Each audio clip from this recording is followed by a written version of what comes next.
Hi అండి, అందరికీ నమస్తే. Welcome back to my channel. ఈ వీడియోలో నేను రీసెంట్గా తీసుకున్న ఓవెన్ని అన్బాక్సింగ్ చేసి ఎలా యూజ్ చేయాలో కూడా చూపించానండి. వీడియోని అయితే స్కిప్ చేయకుండా లాస్ట్ వరకు చూడండి. కొత్తగా ఎవరైనా నా ఛానల్ చూస్తా అంటే సబ్స్క్రైబ్ చేసి పక్కనే ఉన్న బెల్ ఐకాన్ ప్రెస్ చేయండి. అప్పుడే నేను పెట్టే వీడియోస్ అనేవి నోటిఫికేషన్ రూపంలో మీకు వస్తాయి. నేనైతే ఓటీజీ తీసుకున్నాను. ఓవెన్స్లో 3 టైప్స్ ఉంటాయి. ఫస్ట్ వచ్చేసి మైక్రోవేవ్ ఓవెన్స్ అండి. ఈ మైక్రోవేవ్స్ అనేవి ఫుడ్ని రీహీట్ చేసుకోవడానికి యూజ్ చేస్తారు ఎక్కువగా. ఇందులో రీహీటింగ్ ప్రాసెస్ అనేది చాలా ఫాస్ట్గా కంప్లీట్ అవుతుందండి. అందుకని ఎక్కువగా బేకరీల్లో వాటిలో యూజ్ చేస్తూ ఉంటారు.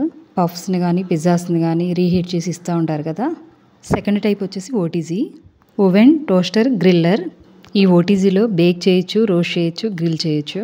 ఫర్ ఎగ్జాంపుల్గా బిస్కెట్స్ చేయాలన్నా, కేక్ చేయాలన్నా, తందూరి చేయాలన్నా, పిజ్జాస్ చేయాలన్నా, గ్రిల్ చేయాలన్నా ఇందులో అయితే ఈజీగా చేసేసుకోవచ్చు. లాస్ట్ వన్ వచ్చేసి కన్వెక్షన్ మైక్రోవేవ్.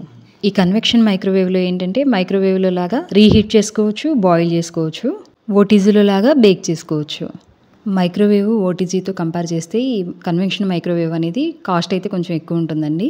ఎక్కువ మంది నార్మల్గా ఓటీజీనే ప్రిఫర్ చేస్తూ ఉంటారు. ఇక్కడ నేను తీసుకుంది కూడా ఓటీజీనేనండి. ఈ బ్రాండ్ వచ్చేసి పీజియన్ కంపెనీది. 40 లీటర్ కెపాసిటీ. దీని పవర్ కన్జంప్షన్ వచ్చేసి 1600 వాట్స్ అండి. దీని మోడల్ వచ్చేసి ఎలక్ట్రిక్ ఓవెన్ విత్ రోటిసరీ. మాది వచ్చేసి పెద్ద ఫ్యామిలీ కాబట్టి 40 లీటర్ కెపాసిటీ తీసుకున్నాను.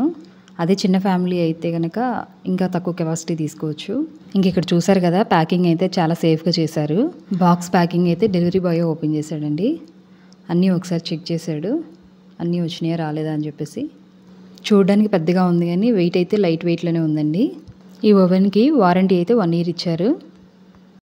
లుక్ వైజ్ అయితే క్లాసీ లుక్ చూస్తున్నారు కదా. ఇక్కడ డోర్ అయితే గ్లాస్ డోర్ ఇచ్చారు. చాలా ట్రాన్స్పరెంట్గా ఉంది. లోపల మనం ఏం కుక్ చేస్తున్నామో ఈజీగా కనిపిస్తుంది.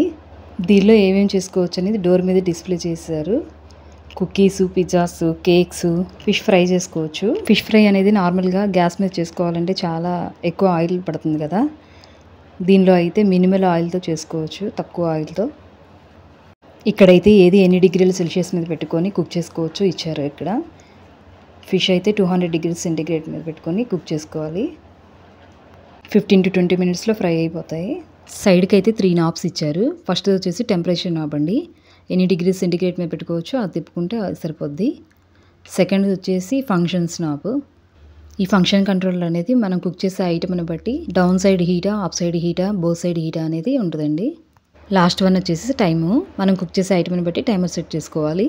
ఇక్కడ టైమర్ అనేది మనం కుక్ చేసేటప్పుడు సెట్ చేస్తాం కదండి. 10 మినిట్స్ మీదనో 20 మినిట్స్ మీదనో కుక్ అవ్వడం స్టార్ట్ అయిన తర్వాత అదే ఆటోమేటిక్గా టర్న్ అవుతూ ఉంటుంది. టర్న్ అయ్యి 0కి వచ్చి కుక్ అయిన తర్వాత మనకి సౌండ్ వస్తుంది. సౌండ్ వచ్చి లైట్ ఆఫ్ అయిపోతుంది. అప్పుడు కుకింగ్ ప్రాసెస్ కంప్లీట్ అయిపోయినట్టు.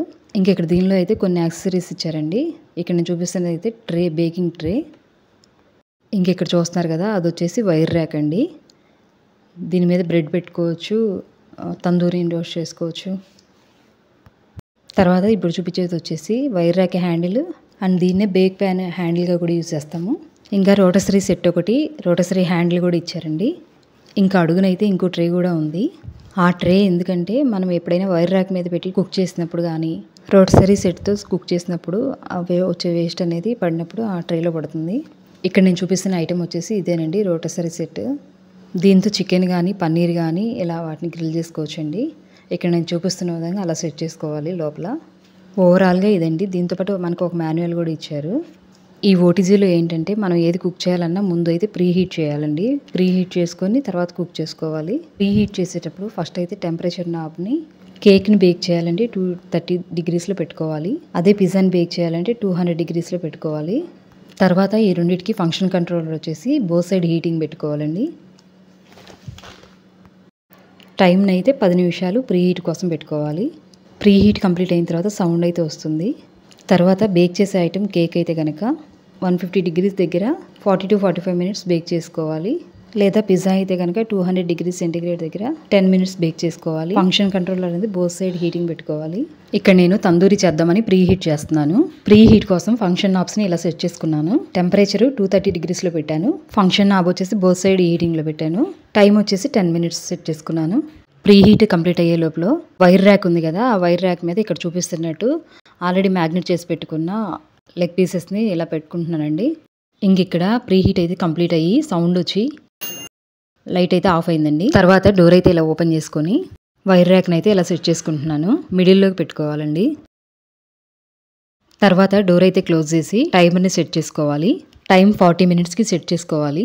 ఇక్కడ నేను ఫస్ట్ ఒక 20 మినిట్స్ సెట్ చేసి రోస్ట్ అవుతుందేమో అని చూసానండి, కానీ రోస్ట్ అవ్వలేదు. తర్వాత మళ్ళీ 20 మినిట్స్ పెట్టుకున్నాను, అప్పుడు రోస్ట్ అయింది. మీరైతే 40 మినిట్స్కి సెట్ చేసుకోండి ఒకటేసారి. ఇంక ఇక్కడ చూసారు కదా, టైం అనేది 0కి వచ్చేసింది. లైట్ అయితే ఆఫ్ అయింది. తందూరి అయితే కంప్లీట్ అయినట్టే. తర్వాత డోర్ అయితే ఓపెన్ చేసి వైర్ ర్యాక్ హ్యాండిల్ ఉంది కదండి, ఆ హ్యాండిల్తో కొంచెం ముందుకు లాగి ఓవెన్ సేఫ్ గ్లౌజెస్ ఉంటాయి, ఆ గ్లౌజ్ చేతికి వేసుకొని తీయడం బెటర్. అంతేనండి. ఈ ఓవెన్ మీకు ఎలా అనిపించిందో కింద కామెంట్ సెక్షన్లో చెప్పండి. ఈ వీడియోలో నేను ఇచ్చిన ఇన్ఫర్మేషన్ మీకు యూజ్ అయింది అనిపిస్తే నా వీడియో లైక్ చేసి షేర్ చేయండి. కొత్తగా ఎవరైనా నా ఛానల్ చూస్తుంటే సబ్స్క్రైబ్ చేయడం మర్చిపోకండి. Thank you for watching.